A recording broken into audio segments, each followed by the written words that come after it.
بسم الله الرحمن الرحيم. متابعينا الاعزاء في كل مكان، السلام عليكم ورحمة الله وبركاته. رجعت لكم بحلقة جديدة النهاردة ان شاء الله من قناة مستر شيف سامح، وهنعمل مع بعض الكاستر الاحمر بالجيلي الاحمر ان شاء الله.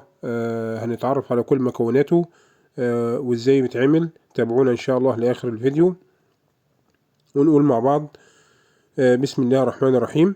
النهاردة معايا المكونات على 250 علبة، 250 علبة كاستر.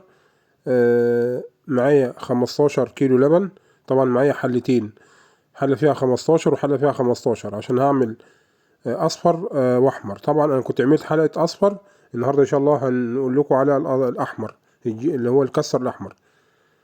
طبعا ال15 كيلو لبن بننزل عليهم ب5 لتر مية سخنة، يعني بندفي اللبن وبننزل عليهم ب5 كيلو مية مغلية. احنا دلوقتي هنتكلم على الكاستر الأحمر بس.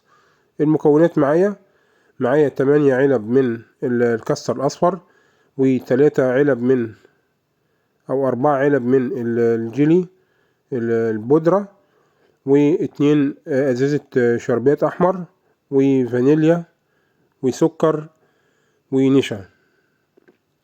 ديت المكونات معايا النهاردة. معايا حوالي عن 3 لتر مية بنزل فيهم ب8 علب من الكاستر.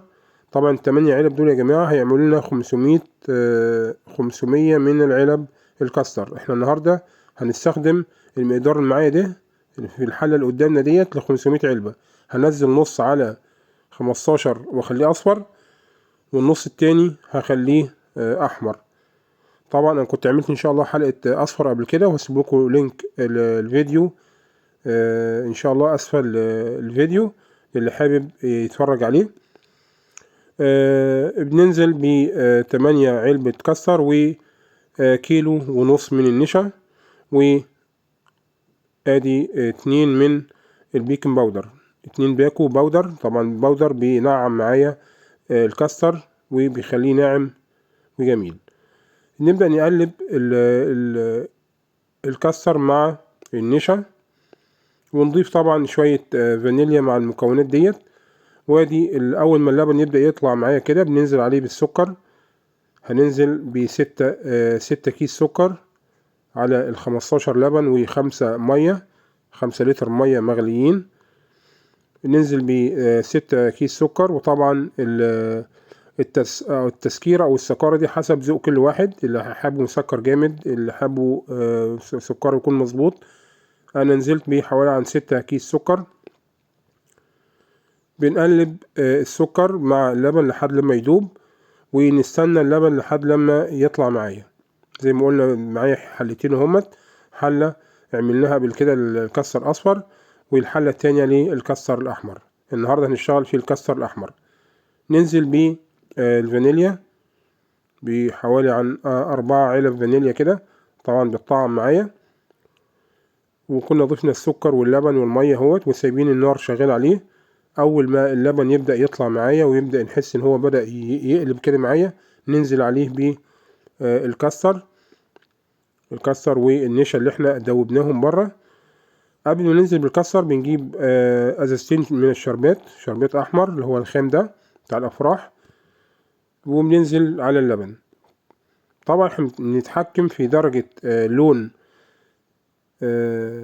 الكاستر من الشربات اللي معايا، والجيل اللي لسه هنحطه كمان اللي هو الجيل البودرة. لو عايزينه اغمق شوية بنزود شربات وجيلي. مش عايزينه بينك زي ما انا عامله كده، اللون هو الوردي ده. بنحط اهوت علبتين من الشربات و3 باكو من الجيلي اللي هو البودرة.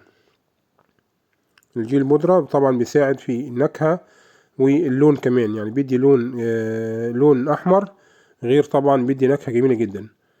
ادي جيلي بودرة اللي هو بيكون في علب. بننزل عليه على اللبن زي ما قلنا، دي لبن وسكر وفانيليا، ونزلنا بعلبتين من الشربات. وادي الجيلي الاحمر بيعزز اللون والطعم كمان. بندوب بقى المكونات دي كلها في بعض، ونفضل نستنى لحد لما اللبن يبدأ يطلع معايا. بننزل عليه على طول بخليط الكاستر والنشا والمية اللي احنا مدوبينهم بره. طريقة سهلة جدا. زي ما قلنا الحلة اللي معايا ديت هتعمل لها 250 علبة كاستر. طبعا علبة كاستر متوسطة مش مليانة على الآخر، يعني هو لو علبة كبيرة ممكن يعمل له 200 كده.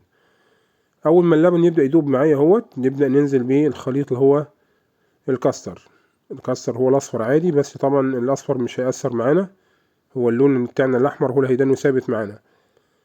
بننزل بيه خليط النشا والكاستر، وطبعا زي ما كل مرة بنقول بننزل حبة حبة كده، ما ننزلش كل مرة واحدة عشان ما يتكتلش معانا ويخرز معانا. وعلى طول بالتقليب المستمر في اتجاه واحد، والنار طبعا تكون شديدة. بنقلب على طول. اول ما بنحس احنا طبعا الواحد بيحس بالمكون في ايده اللي نلاقيه تقل شوية، بنبطل صب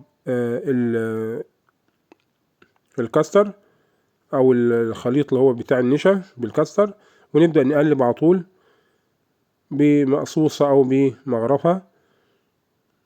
نقلب في اتجاه واحد، لا نحس ان هو بدأ يتقل معانا اهوت كده، بدأ ينعم معانا تمام، ولا حصل تكتلات ولا خرز معانا ولا اي حاجة، ناعم كله مية واحدة.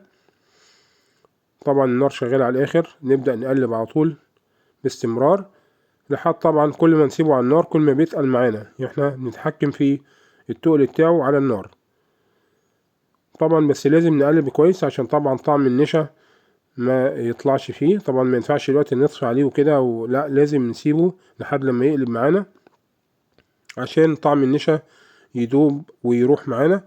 زي طبعا زي المهلبية كده، يعني هو فكرة المهلبية، بس طبعا ده لون وطعم تاني.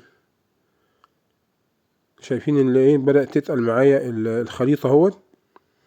بنقلب حبة حبة كده عشان طبعا النار شديدة.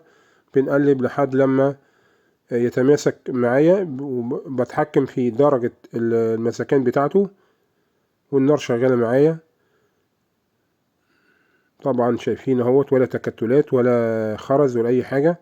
واللون طبعا زي ما قلنا بنتحكم في اللون زي ما احنا عايزين لون اغمق شوية، بنضيف شربات اكتر، او بنجيب جيلي اللي هو البودرة ده ونزود عليه جيلي اكتر شوية، هنلاقي لونه اغماء بقى لون احمر كده. لكن انا احب ان هو يكون وردي، لون وردي كده، لا هو احمر فاتح غامق ولا احمر فاتح، هو لون بينكي جميل كده.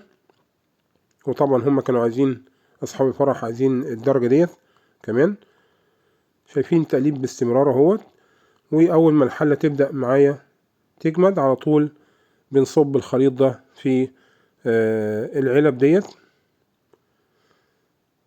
شايفين اهوت بنصب الخليط على طول في العلب. وخلي بالكم يا جماعة العلب اللي انا بصب فيها دي علب ان لو حطينا فيها الخليط وهو سخن جامد بتسيح مننا، عشان طبعا هي فورمتها ديت يعني فورمة للجيلات وكده، ما ينفعش. فانا بردت الكاستر خالص وبدأت اصب الخليط. بنصب الخليط اهوت في الكوبايات ديت، وبنضيف عليها شوية من جوز الهند والزبيب من فوق كده، والكمية كلها بنركنها لحد لما تخلص كلها. طريقة سهلة جدا ومفيش فيها اي صعوبات، اي حد ممكن يعملها. وطبعا اللي حابب يعمل مكونات صغيرة سهلة جدا زيها زي المهلبية، يعني مش حاجة يعني اختراعات ولا حاجة، وبترمي معانا عدد وطعم حلو جدا في الأفراح. وعقبال عندكم جميعا الأفراح، يا رب يكتر الأفراح. بنشكر كل متابعينا وكل الناس اللي بتعلق بتعليق جميل. يا رب تدعمونا على طول. واللي ما شافش الفيديو أو ما اشتركش في الفيديو يا ريت يشترك، وما تنسوناش من لايك ودعاويكم. وإن شاء الله دي كانت حلقة النهاردة. الكاستر الأحمر، كنا قبل كده عملنا كاستر أصفر، دي الكاستر الأحمر. انتظرونا إن شاء الله في فيديوهات جاية كتير. كان معكم الشيف سامح. دمتم في أمان الله، والسلام عليكم ورحمة الله وبركاته.